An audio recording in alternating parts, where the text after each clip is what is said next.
စနေနေ့မွေးသူအားလုံးမင်္ဂလာပါ2025ခုနှစ်နိုဝင်ဘာ1ရက်နေ့ကနေ9ရက်နေ့တော်တွင်မှာကောင်းသောကံအကျိုးပေးမှုနဲ့တိုးတက်မှုတွေရှိတယ်။ရပိုင်ခွင့်တွေလက်ဝဲပြန်ရမယ်။ပေါ်ပေါက်လာတဲ့စိတ်ကူးတွေကိုလက်တွေ့သုံးချပြီးမြင်မာတဲ့ဘဝနေထားတစ်ခုကိုရအောင်ဖန်တီးနိုင်နိုင်မယ်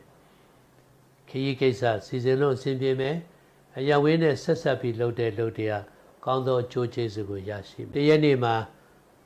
ဥတီကျပြောင်းပြီးလုပ်တဲ့ကိစ္စရဲ့အကျိုးဆက်ကိုကြော်မယ်။နေ့ရက်နေ့မှာပုံမှန်နဲ့ငွေဝင်မယ်အလိုပြည့်စုံခြင်းတိုးတက်ခြင်းရှိမယ်။၃ရက်နေ့မှာပေါ်ပေါက်လာတဲ့အကျိုးစိတ်ကူးကြံကြံတွေလက်တွေ့လို့ငွေကုန်တော့များမယ်။၄ရက်နေ့မှာရန်တိုက်ခံနေနဲ့ကြုံမယ်ပြီးမှဆင်ပြေမယ်။၅ရက်နေ့မှာလူမင်္ဂလာကိစ္စတွေပါဝင်ပတ်သက်ရလိမ့်မယ်။စိတ်ချမ်းမြေ့စရာတွေကြုံမယ်။၆ရက်နေ့မှာ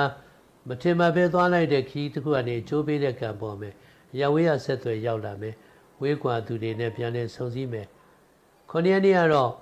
လက်ဖွင့်ခြင်းကံဖွင့်ခြင်းအလိုပြည့်စုံခြင်းနဲ့ဘဝတိုးတက်ခြင်းတွေရှိမယ်။တပတ်တာအတွင်းတနင်္ဂနွေနေ့သောကြာနေ့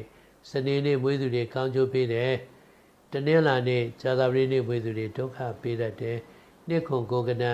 အကျိုးပေးတယ်။ဖြူစိတ်မိကိုရောင်တို့ကိုသုံးပြီးအလိုရှိရာကိစ္စတွေကိုဆောင်ရွက်ပါ၄ရက်နေ့နိုဝင်ဘာလပြည့်နေ့နဲ့အင်္ဂါနေ့နဲ့တိုက်ဆိုင်တယ်ဈေးခေါ်ဈေးရောင်းကောင်းစီရန်အစီရင်ဖြစ်အဲ့ဒီနေ့ညနေ3နာရီချိန်မှာဇီးပင်တပင်ရဲ့အရှိတောင်ပဲခိုင်ကဇီးကိုင်းကိုဖြတ်ရှစ်လက်မှလျာယူပြီးတော့အခောက်ခွာရွှေအောင်ထုတ်ပြီးတော့ညံရှိသလိုသုံးလက်ဖွင့်ကံပွင့်ခြင်းတွေရှိလိမ့်မယ်အဲ့ဒီနေ့မှာလေကထိန်သင်္ကန်းကတ်လူတို့အမတန်ကောင်းတဲ့နေ့ဖြစ်ကြောင်းနဲ့တင်ပြပါတယ်ကျေးဇူးတင်ပါတယ်